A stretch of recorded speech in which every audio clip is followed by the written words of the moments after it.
H.P. Lovecraft, A Chave de Prata, parte 1ª. Aos 30 anos, Randolph Carter perdeu a chave do portal dos sonhos. Antes, ele compensava a monotonia da vida cotidiana com excursões noturnas e estranhas. As antigas cidades no espaço distante e as regiões de jardins aprazíveis e fantásticos, aos quais chegava cruzando mares etéreos. Mas, à medida que a meia-idade se abatia sobre ele, Carter sentia que essa capacidade ia se esgotando pouco a pouco, até que, por fim, desapareceu por completo.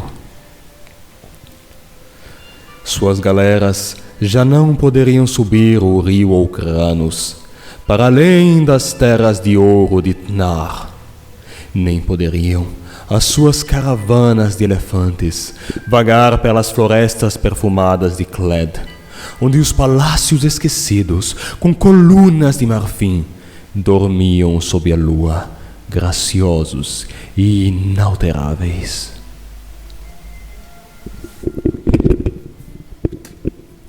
Ele havia lido muito sobre as coisas como elas são, e tinha conversado com muitas pessoas.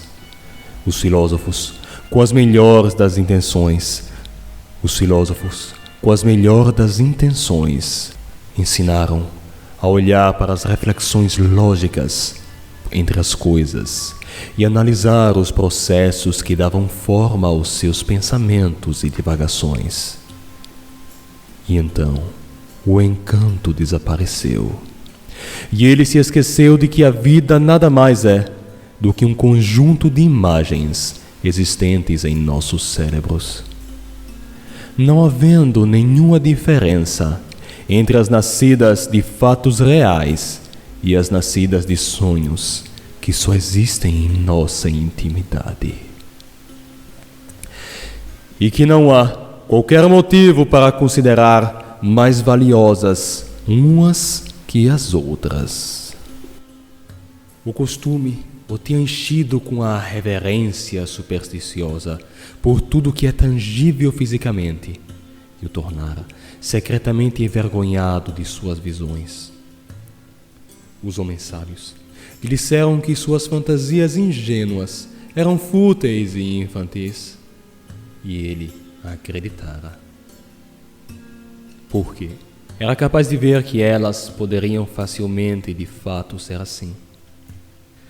O que ele não conseguia lembrar era que os feitos da realidade são igualmente insanos e infantis, e ainda mais absurdos, porque os seus atores persistem em imaginá-los como cheios de significado e propósito, enquanto o cosmos cego vai circulando sem rumo do nada para as coisas e das coisas para o nada, e assim de novo e de novo, sem preocupação ou sequer interesse pelos anseios ou pela mísera existência das mentes que cintilam por um segundo aqui e ali dentro da infinita escuridão.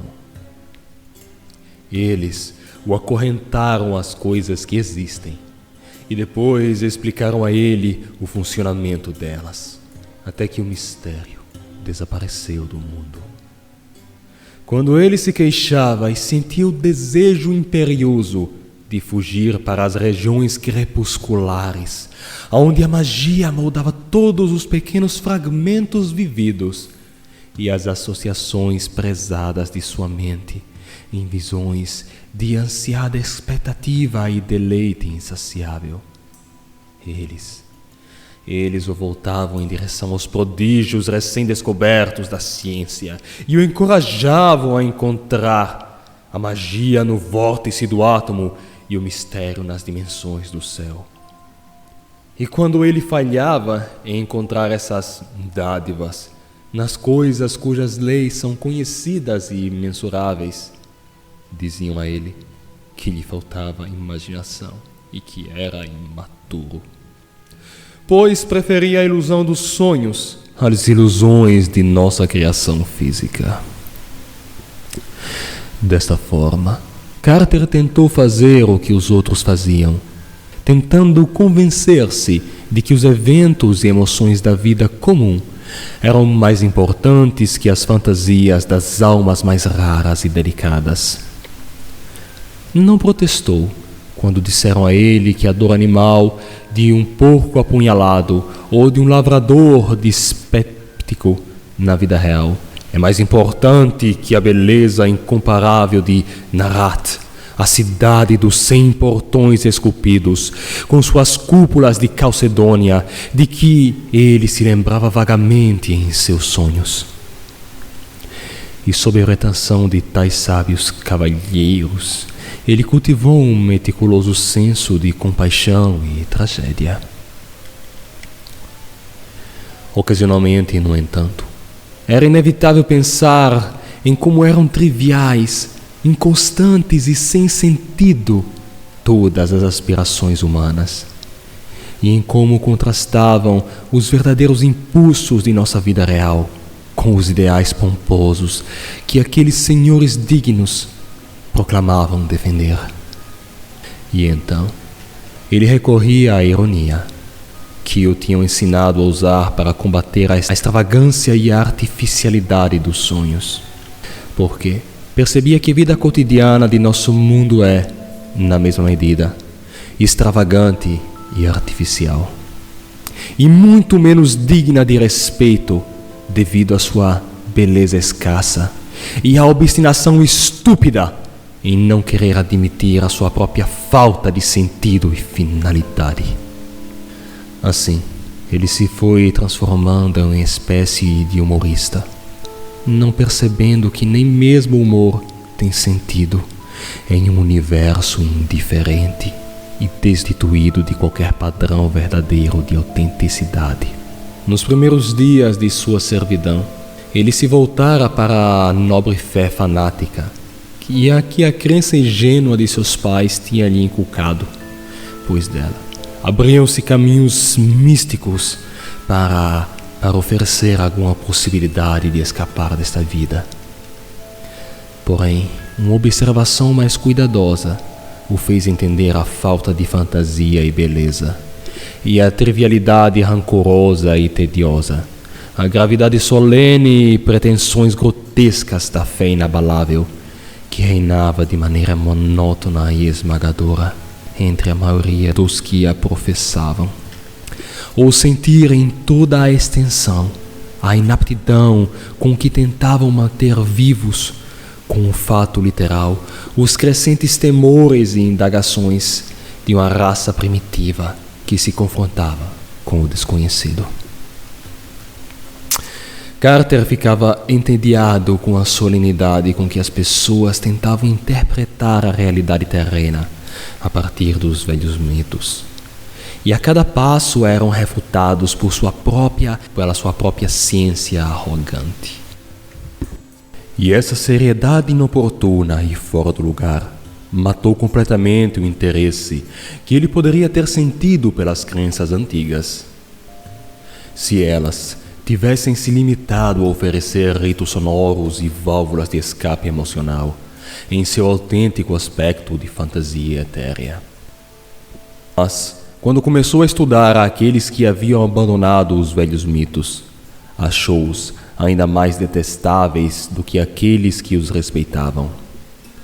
Eles não sabiam que a beleza reside na harmonia e o encanto da vida não obedece a nenhuma regra desde os cosmos sem propósito, a não ser por sua sintonia com os sonhos e sentimentos do passado que moldam cegamente nossas pequenas esferas a partir dos restos do caos.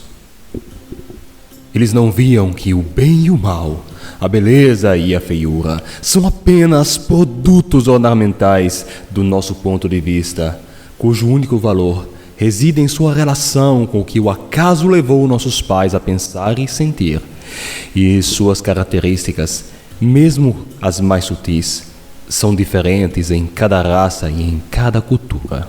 Em vez disso, Eles negam todas essas coisas, ou as transferem para aqueles instintos vagos e primitivos que temos em comum com os animais e os outros seres simplórios. Desse modo, suas vidas se arrastam penosamente pela dor, pelo desequilíbrio, embora assim preenchidas com orgulho ridículo de ter escapado de um mundo que, na verdade, não era menos insano do que aquele que agora o sustentava. Tudo o que eles fizeram foi trocar os falsos deuses do medo e da fé cega pelos da permissividade e da anarquia. Carter não gostava muito dessas liberdades modernas, porque eram mesquinhas e sórdidas e adoeciam o espírito que amava unicamente a beleza. Além disso, a sua razão se rebelava contra a lógica indelével com a qual os seus paladinos tentavam cobrir de ouro os brutais impulsos humanos com uma santidade arrebatada dos ídolos que haviam rejeitado.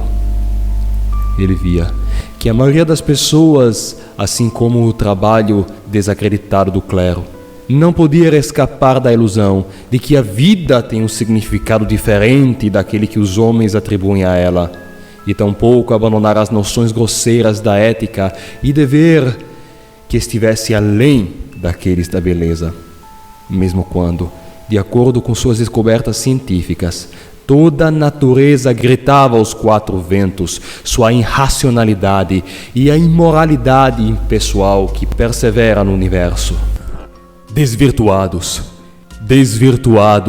e fanáticos por ilusões preconcebidas de justiça, liberdade e conformismo, tinham colocado de lado a antiga sabedoria, os caminhos antigos e as antigas crenças, e nunca pararam para pensar que a sabedoria e aqueles caminhos eram os criadores únicos de seus pensamentos e critérios atuais, e as únicas diretrizes e as únicas regras de um universo sem sentido, sem objetivos estabelecidos ou pontos de referências estáveis.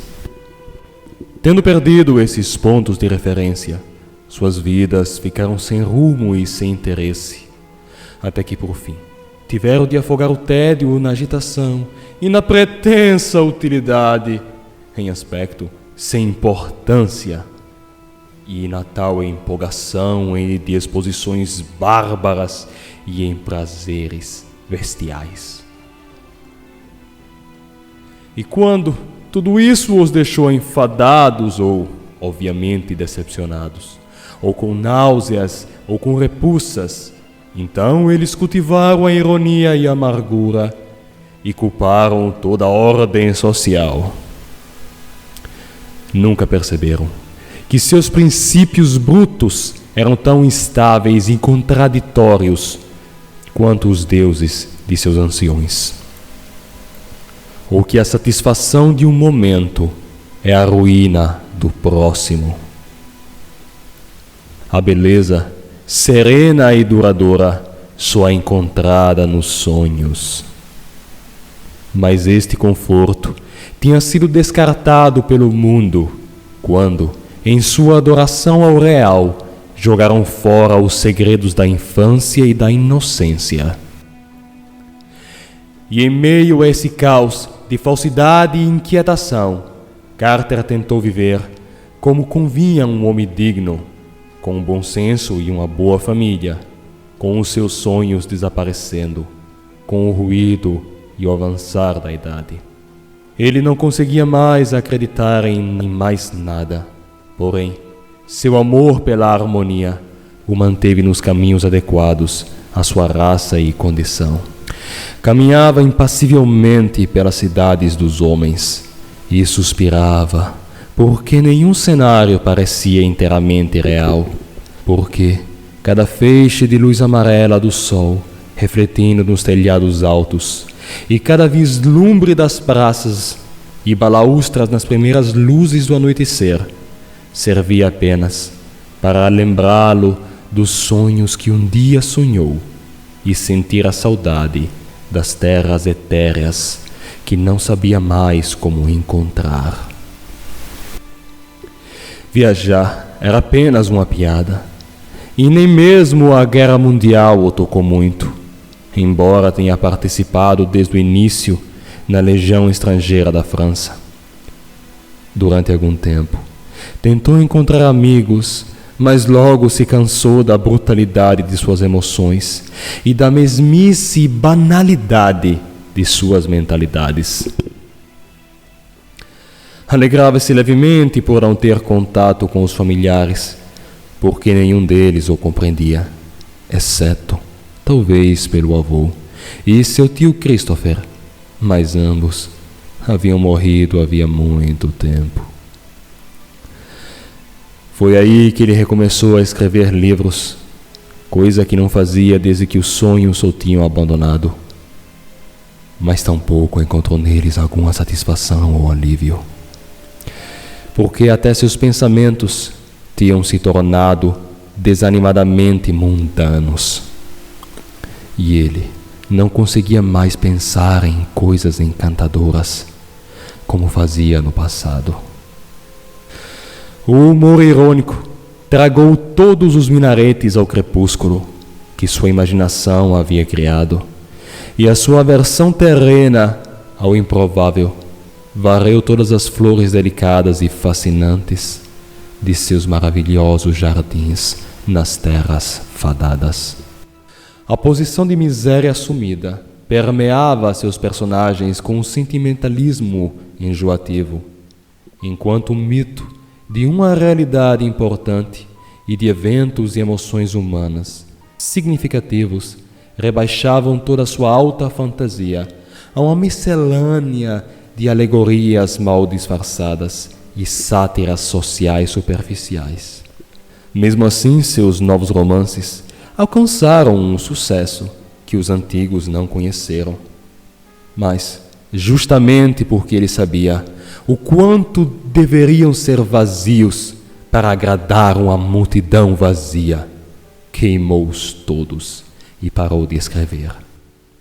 Em verdade, eram romances muito graciosos, nos quais ele zombava refinadamente dos sonhos que descrevia sem muita seriedade, mas ele percebeu que a sofisticação havia consumido toda a vida que havia neles, apagando o seu brilho.